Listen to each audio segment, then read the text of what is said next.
సరే నాకు షూట్ ఉంది, నేను అయిపోయిన తర్వాత వచ్చి మాట్లాడుతూ. ఓకేనా? చలో చలో, బాయ్ బాయ్ బాయ్.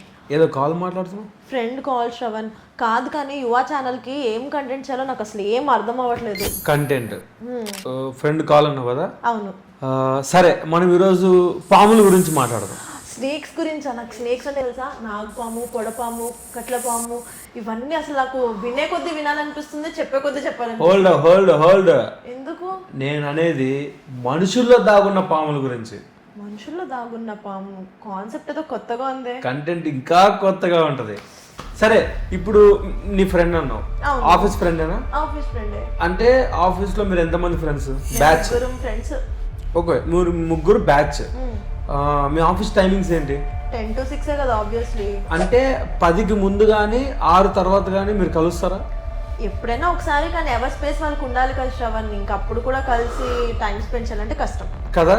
అంటే 10కి ముందు కానీ 6 తర్వాత కానీ ఎవరినైనా కలవచ్చు, ఎవరెవరైనా కలుస్తుంటారు.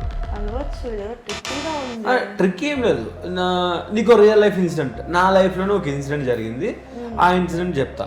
అయితే మీలాగే మా ఆఫీస్లో కూడా మేము ఒక 4 ఫ్రెండ్స్.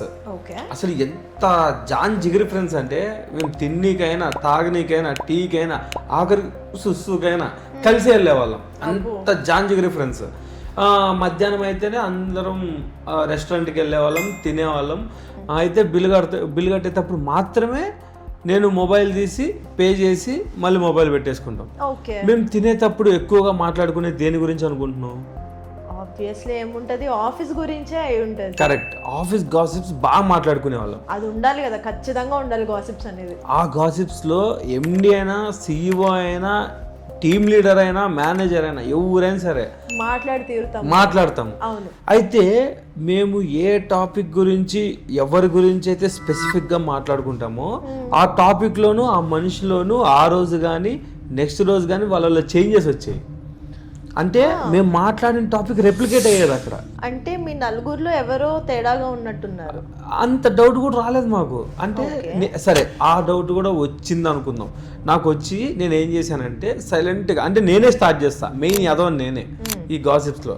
నేనేం చేశానంటే కొన్ని రోజులు ఎందుకులే ఈ గాసిప్స్ ఇవన్నీ, న్యాచురల్గా మాట్లాడుకుందాం, చూద్దాం ఒకసారి. మనం మాట్లాడుకోకపోతే ఏ చేంజ్ రాదా చూద్దాం. అట్లా ఓ 2 నెలలు తగ్గించా. 2 నెలలు గాసిప్స్ మాట్లాడడం మా నలుగురిలో తగ్గించేసరికి ఆఫీస్లో అవి కూడా తగ్గాయి, చేంజెస్ తగ్గిపోయాయి. ఇది ఏదో తేడాగా ఉంది వ్యవహారం అని ఇంకొకసారి స్టార్ట్ చేసిన ఇమ్మీడియట్ రియాక్షన్ కనపడేది ఆఫీస్లో. ఎప్పుడైతే గాసిప్ స్టార్ట్ అయ్యాయో ఆ గాసిప్ తగ్గట్టు చేంజ్ కూడా స్టార్ట్ అయ్యేది.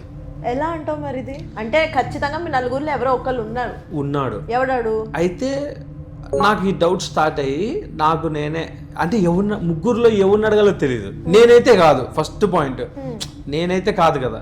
అంటే మిగతా ముగ్గురులో ఎవరిని పోయి అడిగినా ట్రాన్స్ఫార్మర్ వెళ్ళినట్టు వెళ్తాడు వాడు. కాబట్టి అడిగి అట్లా తక్కువ అవ్వకూడదని అనలైజ్ చేసుకుంటూ వచ్చా, ఏంటి పరిస్థితి అని. ఒక గొర్రె మీద నాకు అనుమానం స్టార్ట్ అయింది. అయితే వాడు గొర్రె కాదా కనుక్కోవడం ఎలా? నేను ఎలా ఆలోచించామనైతే, ఇప్పుడు మేము ఫస్ట్ తినేస్తాం, తిన్నాక మాట్లాడుకుంటాం. అయితే తిన్న తర్వాత వాడు ఏం చేసేవాడంటే, ఎప్పుడైతే మా గాసిప్స్ స్టార్ట్ అయ్యేదో వాడు జోబులోంచి మొబైల్ తీసి డెస్క్ మీద పెట్టేవాడు. మేము తింటున్న డెస్క్ కానీ ఏదైనా చేతిలో పట్టుకోవడం కానీ ఆ డెస్క్ మీద పెట్టేవాడు. అయితే ఇక్కడ నాకు ఇంకో డౌట్ వచ్చింది, వాయిస్ రికార్డ్స్ ఎలాగైనా మ్యానిపులేట్ చేయొచ్చేమో. వాయిస్ రికార్డు ఏముందిలే అనుకున్నా, తప్పు. వాడు వాయిస్ రికార్డుగా చేసేది. మేము ఎవరి గురించి అయితే టాపిక్ మాట్లాడే ఫర్ ఎగ్జాంపుల్ సిఇఓ గురించి అనుకో, డైరెక్ట్ సిఇఓ కాల్ చేసి లైన్ అక్కడ పెట్టేవాడు. కానీ నాకు ఇక్కడ ఇంకొక డౌట్ ఏంటి అంటే, ఇప్పుడు నలుగురు మాట్లాడుకునేటప్పుడు వాడు ఒక్కడే కామ్గా ఉన్నాడంటే మీకు ఫస్టే డౌట్ రావాలి కదా. లేడు, వాడు కూడా తిట్టేవాడు. మరి అప్పుడు వాళ్ళు వింటారు కదా. వాడు ముందే వాళ్ళకి చెప్పుకునేవాడు, చూడండి మీ గురించి ఎగ్జాక్ట్ ఇన్ఫర్మేషన్ బయటికి రావాలి అంటే నేను కూడా ఓ మాట అనాలి, ఆ మాట అంటే మీరు ఫీల్ అవ్వకూడదు. కానీ ఈ తెలివితేటలేదో వీడు ఇలాంటి చెంచాగిరి చేసే పనిలో పెట్టే కన్నా బతుకు మీద పెడితే బాగుండేది. ఏంటి, వాడు కేవలం ఈ చెంచాగిరి చేస్తున్నందుకు 25% హైక్ ఇచ్చారు. 25%. మన ఇండియాలో ఇలాంటి జాబ్స్ కూడా ఉన్నాయా? మన ఇండియాలో ఇలాంటి జాబ్సే ఉంటాయి. నాకు ఈ ఈ ఇండియన్ సైకాలజీ అంతా ఈ క్రాప్ సైకాలజీ తెలుసు కదా, ఒక జార్లో క్రాప్స్ వేసి ఒకటి పైకి ఎక్కుతుంటే మిగతావన్నీ దాన్ని పట్టుకొని లాగటము,